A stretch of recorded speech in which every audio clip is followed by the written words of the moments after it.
IPL 2024 RCB 6 மேட்சை win பண்ணி play ஆஃபுக்குள்ள போனதும் காலாகாலத்துக்கும் பேசப்பட்டுக்கிட்டே தான் இருக்கும். டேனியல் வெட்டோரி SRHல இருந்து, ஃப்ளமிங் CSKல இருந்து, நிதிஷ்குமார் ரெட்டி SRHல இருந்து இவங்க எல்லாருமே இப்ப பிளே ஆஃப் போவீங்களா அப்படின்னு கேள்விகள் கேட்கும் பொழுது ஆர்சிபி 2024 IPL 6 மேட்சை வின் பண்ணி அவங்க பிளே ஆஃபுக்கு போன மாதிரி நாங்களும் பிளே ஆஃபுக்கு போவோம் அப்படின்னு ஒருத்தவர் இல்ல 3 பேர் சொல்றாங்க. அப்படின்னா இப்பவும் நினைச்சு பார்த்தாலும் எப்படிரா அப்படின்னு எனக்கு தோணுது. 2010 சென்னை சூப்பர் கிங்ஸ் இதே மாதிரி கடைசியில இருக்கக்கூடிய ஒரு 4-5 போட்டியில வின் பண்ணிட்டு கப்பு அடிச்சாங்க, அதெல்லாம் தெரியும். ஆனா வித்தியாசம் என்னன்னா 2010 சென்னை சூப்பர் கிங்ஸ்ல இருந்து அந்த டீமை வச்சுட்டு சென்னை சூப்பர் கிங்ஸ் கப் அடிக்கிறானாதான் ஆச்சரியம். ஆனா 2024 IPL ஆர்சிபி கிட்ட ஒரு டீம் இருந்ததுல அந்த டீமை வச்சுக்கிட்டு பிளே ஆஃப் போனதுதான் ஆச்சரியம். அதனாலதான் இப்ப வரைக்கும் எல்லாரும் ஆர்சிபியோட அந்த IPL 2024 பிளே ஆஃப் போன அந்த 6 மேட்ச் 6 விக்டரி கதையை பேசிக்கிட்டு இருக்கிறோம். டீமோட பவுலர்கள் எல்லாம் பார்த்துக்கிட்டு இந்த IPL ஆரம்பிக்கிறதுக்கு முன்னாடி ஆர்சிபி பிளே ஆஃபுக்கே போகாது அப்படின்னு சொன்னவங்க எல்லாம் பல பேர்.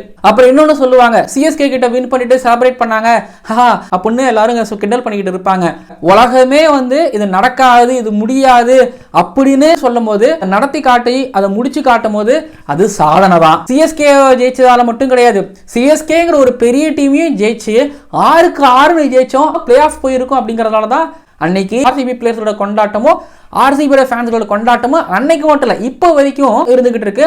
அதனாலதான் அந்த தேதி மே 18, 2024 அப்படிங்கிற தேதி ரசிகர்களோட மனசுல இன்னமும் ஆழமா இருக்கு. ஆர்சிபி ஒரு கப்பு வின் பண்ணது கிடையாது. ஆர்சிபி 6-6 ஜெயிச்சு பிளே ஆஃபுக்கு போயிட்டு கப்பு வின் பண்ணல.